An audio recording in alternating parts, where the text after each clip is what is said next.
Pour commencer, je vous montre cet objet. C'est un livre avec des chants et de la musique et qu'on appelle un cantique. Parce que maintenant, on n'a plus que les paroles qui s'affichent.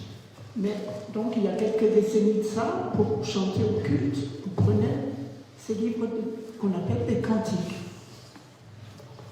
Je vous le montre parce que ce livre va montrer que notre Dieu est un Dieu étonnant.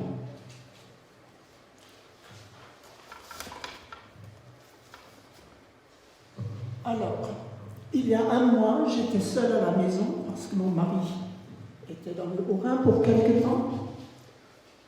Je n'avais pas la forme ce jour-là. Il faisait moche en plus. Et les nouvelles mondiales n'étaient guère rassurantes.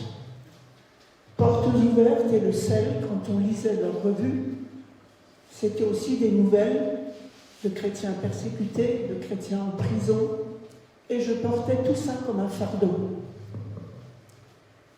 Bref, j'étais morose, et je me sentais parfaitement impuissante face à toutes ces détresses.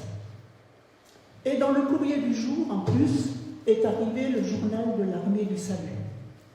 Et j'ai dit non, je ne vais pas le lire parce que je vais encore lire des histoires de personnes qui sont à la rue, qui souffrent, etc. Et je l'ai feuilleté et je me suis arrêtée sur un récit du major Jacques Rouffet. Et lorsque j'ai lu cet article, mon état d'esprit avait complètement changé. Je vous le lis. Écoutez ce qu'il raconte.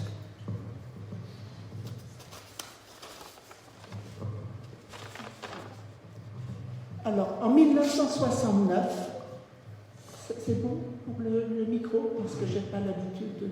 Voilà. Un peu plus loin. Comme ça? Non. D'accord. En 1969, jeune Français âgé de 19 ans, je pars faire mes études en Allemagne à l'université de Tübingen. Je suis membre de l'armée du salut et tout naturellement, je fréquente le poste de Talfingen, proche de chez moi. Un jour, je suis invitée à manger chez Günther, soldat de ce poste. Il me donne alors son témoignage et me raconte un épisode de sa jeunesse pendant la Seconde Guerre mondiale. Günther n'a pas toujours porté l'uniforme de l'armée du salut. Il était entraîné par l'idéologie nazie à 20 ans et il s'engage dans les SS. En 1943, il est envoyé à Strasbourg, en Alsace annexée, dans le but de nettoyer la ville de toute résistance. Son travail consiste à ramasser et à brûler tous les livres qui ne reflètent pas l'Allemagne nazie et à former toutes les associations et églises opposées au Reich. L'armée du salut faisait partie de cela. Donc, fin novembre 1943, Günther entre dans la salle de culte du poste de l'armée du salut à Strasbourg. Et ces hommes venaient de le saccager. Près du drapeau salutiste brûlé, il trouve quelques livres de cantiques. Günther est musicien, il ramasse un tabouret renversé, s'assied au piano, couvert de cendres, et commence à jouer la mélodie du premier chant qui lui tombe sous la main. Il lit les paroles qui accompagnent la musique. « Salut infini, toi qui brises l'esclavage, où est leur Dieu ?» pensa-t-il en regardant la salle en désordre. S'arrêtant de jouer, il quitta les lieux, emportant dans une boîte les livres de cantiques pour les brûler plus tard. Le jour même, il est rappelé à Berlin. Et le lendemain, bien décidé à jeter ses livres dans un immense brasier, érigé au milieu de l'Alexanderplatz, il passe devant une église abandonnée. Il entend une mélodie à l'intérieur de l'église. La même mélodie que celle qu'il vient de jouer à Strasbourg la veille. Il entre dans l'église. 7 prisonniers français chante avec difficulté à l'aide d'un piano désaccordé et s'arrête pétrifié. Günther prend la place du pianiste et leur ordonne de se servir des cantiques qui sont dans la boîte et de chanter. Ils reprennent le chant avec assurance maintenant qu'ils peuvent lire les paroles. Timidement, l'un des prisonniers demande de poursuivre avec « Voici Noël ». Chacun chante dans sa langue. L'officier SS est bouleversé. Les paroles du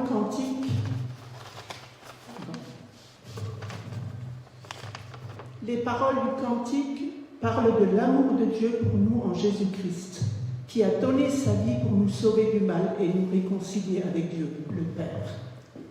Devant ces hommes de l'armée ennemie, chantant de tout leur cœur, Günther se sent bien loin de l'unification de l'Europe par la force de l'armée nazie. Le cœur serré et le visage rempli de larmes, il quitte brutalement l'église en emportant le livre de cantiques avec lui.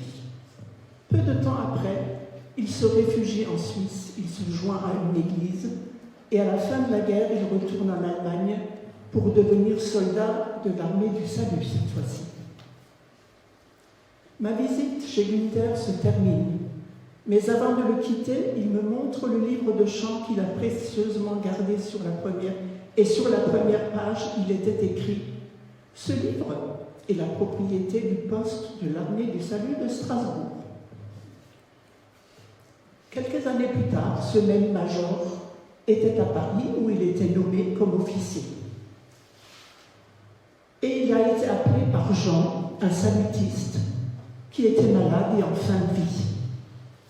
Et ce salutiste lui raconte aussi une histoire de guerre en 1943.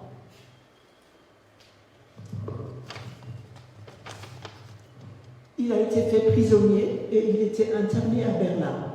Les conditions de vie sont dures dans le camp, insalubre où il vit. Les prisonniers sont maltraités. Les nouvelles de la France sont rares. Par l'intermédiaire de l'aumônier du camp, il rencontre d'autres chrétiens. Noël approche. Jean et ses amis sont découragés et démoralisés de passer cette fête loin de leur famille. Mais l'un d'eux a trouvé une église abandonnée, près d'une grande avenue, et assure même qu'il y a un piano pour pouvoir chanter les chants de Noël. Ils y vont donc le soir où les autorités avaient décidé de brûler les livres sur l'Alexanderplatz. L'église est délabrée, il y fait très froid. À la lueur d'une bougie, Jean et ses amis fredonnent quelques cantiques sans grand succès. Ce n'est vraiment pas une ambiance de Noël. Et désespéré, Jean prie à haute voix. « Seigneur, nous perdons la foi. Donne-nous la force de chanter et la force de te servir. » Alors ils reprennent courageusement le chant « Salut infini, toi qui brises l'esclavage. » Et c'est là que la porte s'ouvre, brusquement. C'est un officier SS. Est-ce là la façon dont Dieu répond à leur prière? Il leur envoie leur pire ennemi. Mais l'officier SS pousse le pianiste de côté et s'installe. Il a dit « Prenez les livres qui sont dans cette boîte et chantez. » Et apeurés d'abord, ils étaient hésitants, mais puis de plus en plus ils chantaient avec chaleur et ferveur. Et puis ils chantèrent aussi « Voici Noël ». C'est alors que le SS s'est levé brusquement, a pris son cantique et il a disparu. Et Jean ajoute « Nous ne l'avons jamais revu, mais nous n'avons jamais oublié ce moment où, perdu et seul, dans le doute et le malheur, Dieu s'est révélé à nous de façon si extraordinaire. » J'ai gardé le livre de cantiques. Il l'ouvre et à la première page, c'est marqué « Ce livre est la propriété du poste de l'armée du salut de Strasbourg. » 2 semaines après, le major présidait à l'enterrement de ce Jean qui était en fin de vie. Et avant le début de la cérémonie, le responsable des pompes funèbres s'approche et lui dit « La famille a mis sur la poitrine du défunt un de vos livres. C'est marqué dessus que ce livre appartient au poste de l'armée de salut de Strasbourg. » Le sourire aux lèvres, je répondis que je sais et que Jean va l'emmener au ciel avec lui. D'ailleurs, il a rendez-vous là-haut avec un officier allemand SS, qui lui aussi a le même livre en sa possession. Et ils vont probablement chanter ensemble « Salut infini, toi qui brises l'esclavage ». Alors Dieu a utilisé ces simples livres de chants pour fortifier la foi de ses enfants dans un moment particulièrement difficile et pour amener un officier SS à la repentance.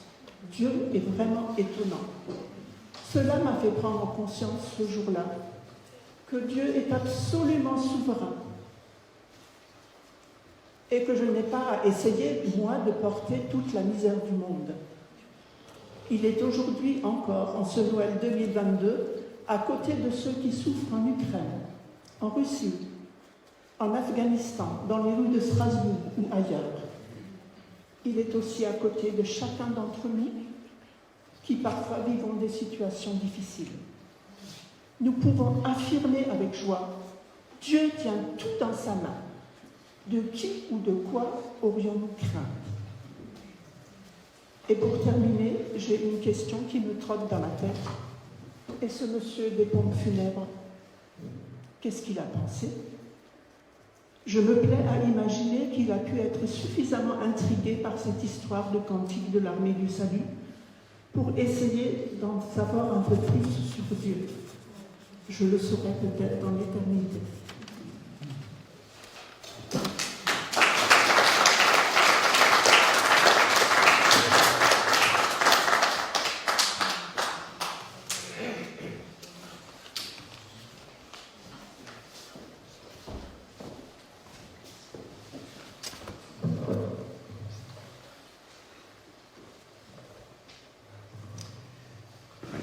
Dieu emploie parfois des chemins bien surprenants. Je pense qu'on peut tous en témoigner dans nos vies, que parfois, c'est pas forcément un officier SS qui débarque, mais c'est qu'avec le recul, souvent, qu'on se rend compte de son œuvre dans nos vies personnelles. C'est quand on a un certain âge qu'on peut, en regardant en arrière, se dire, tiens, cet événement-là dans ma vie, c'était vraiment conduit par Dieu. Et je me dis souvent que quand on entend des témoignages de conversion en pleine guerre, etc., finalement, il vaut peut-être mieux avoir vécu des choses difficiles comme ça et avoir sa vie transformée par Dieu et avoir le salut, que de vivre confortablement dans une époque de paix et passer à côté de ce plan de Dieu pour nous. Et ce qu'on constate, c'est que des gens, d'une manière générale, les gens progressent mieux, plus dans leur relation avec Dieu, dans les moments difficiles que dans les moments faciles. C'est aussi pour encourager tous ceux qui passent par la maladie ou d'autres difficultés de la vie. Je pense qu'on peut tous témoigner avec le recul que quand on traverse des choses difficiles, c'est aussi des moments où Dieu nous parle particulièrement à travers les uns et les autres. Que c'est aussi une grâce, même si dans le moment présent c'est difficile. Alors, Corinne va nous partager un ou deux. J'ai un petit truc avec moi. Oui, faites comme vous le sentez.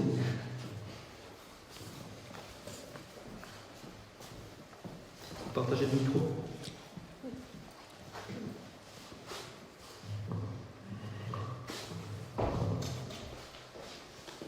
Gethsémani. Comment ne pas t'oublier quand moi, à l'intérieur, j'étais enfermée, perdant avec lassitude dans le côté obscur de mes sentiments. Maintenant, je suis enfin libérée, enfin libre dans un esprit rempli de clarté. J'avance enfin, détruit de ces chaînes qui me tenaient prisonnier.